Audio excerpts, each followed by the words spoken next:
शिवाय, ओम नमः शिवाय, ओम नमः शिवाय, ओम नमः शिवाय, ओम नमः शिवाय, ओम नमः शिवाय, ओम नमः शिवाय, ओम नमः शिवाय, नमः शिवाय, ओम नमः शिवाय, ओम नमः शिवाय, ओम नमः शिवाय, ओम नमः शिवाय, ओम नमः शिवाय, नमः शिवाय, ओम नमः शिवाय, नमः शिवाय, ओम नमः शिवाय, ओम नमः शिवाय, ओम नमः शिवाय, ओम नमः शिवाय, ओम मेरे माथ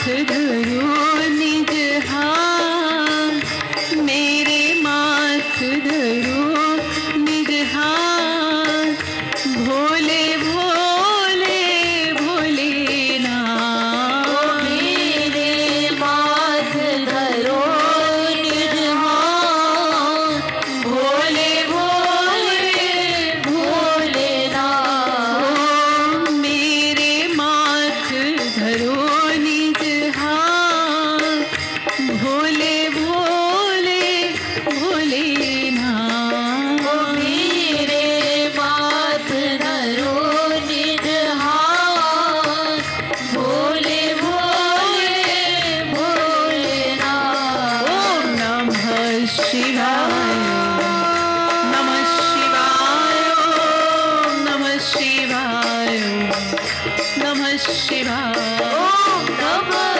शिवाय, ओम नमः शिवाय, ओम नमः शिवाय, ओम नमः शिवाय, ओम नमः शिवाय, ओम नमः शिवाय, ओम नमः शिवाय, नमः शिवाय, ओम नमः शिवाय, ओम नमः शिवाय, ओम नमः शिवाय, ओम नमः शिवाय, ओम भोले भोले भोलेनाथ, भोले भोले भोलेनाथ, दिखला दो मोह यदुनाथ, भोले भोले भोलेनाथ, दिखला दो मोह यदुनाथ, भोले भोले भोलेनाथ दिखला दो मोहू यदुनाथ। यदुनाथ मने श्री कृष्ण। तो यहाँ हम भोलेनाथ जी से प्रार्थना कर रहे हैं कि हे प्रभु, जैसे आप हमारे आराध्य श्री कृष्ण के भक्त हैं, जैसे आप उनसे प्रेम करते हैं, आप नित्य उनका ध्यान किया करते हैं, उनका दर्शन किया करते हैं, ऐसे ही हम भी आपसे प्रार्थना कर रहे हैं कि हे भोले भोले भोलेनाथ, दिखला दो मोहू यदुनाथ, हम पर कृपा करके हमें भी एक बार श्री कृष्ण का दर्शन करवा दीजिए। भोले भोले भोलेनाथ, दिखला दो मोहू यदुनाथ, भोले भोले भोलेनाथ, दिखला दो मोह यदुनाथ, भोले भोले भोलेनाथ, दिखला दो मोहू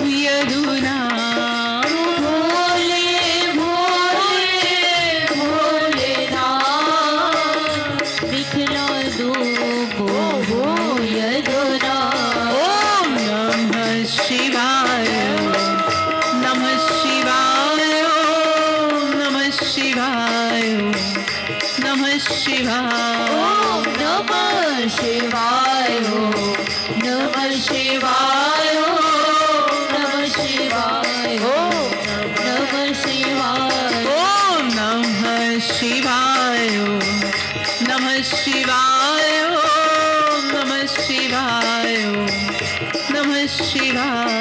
ओम नमः शिवाय, ओम नमः शिवाय, ओम नमः शिवाय, ओम नमः शिवाय।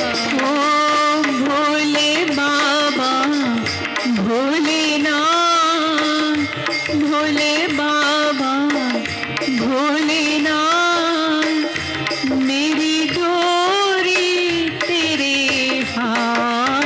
भोले बाबा भोलेनाथ, मेरी डोरी तेरे हाथ। ओम भोले बाबा भोलेनाथ, मेरी डोरी तेरे हाथ। भोले बाबा भोलेनाथ, मेरी डोरी तेरे हाथ। ओ भोले बाबा भोलेनाथ, मेरी डोरी तेरे हाथ। भोले बाबा भोलेनाथ, मेरी डोरी तेरे हाथ। ओम नमः शिवाय, नमः शिवाय, ओम नमः शिवाय, नमः शिवाय। ओम नमः शिवाय, ओम नमः शिवाय, ओम नमः शिवाय, ओम नमः शिवाय। ओम नमः शिवाय, नमः शिवाय, ओम नमः शिवाय, नमः शिवाय। ओम नमः शिवाय, ओम नमः शिवाय, ओम नमः शिवाय, ओम नमः शिवाय। ओ जो बोले बम बम भोले, जो बोले बम बम भोले, भोले के संग डोले। ओ भोले बम बम भोले, भोले के संग डोले। ओ जो बोले बम बम भोले, भोले के संग डोले। ओ भोले बम बम भोले, भोले के संग डोले। ओ जो बोले बम बम भोले, भोले के संग डोले। ओ भोले बम बम भोले, भोले के संग डोले। ओम नमः शिवाय, नमः शिवाय, ओम नमः शिवाय, नमः शिवाय। ओम नमः शिवाय, ओम नमः शिवाय, ओम नमः शिवाय, ओम नमः शिवाय। ओम नमः शिवाय, नमः शिवाय, ओम नमः शिवाय, नमः शिवाय। ओम नमः शिवाय, ओम नमः शिवाय, ओम नमः शिवाय, ओम नमः शिवाय। ओ हर हर महादेव बोले, हर हर महादेव बोले, भोले को आसन डोले। हर हर महादेव, भोले आसन डोले। ओ हर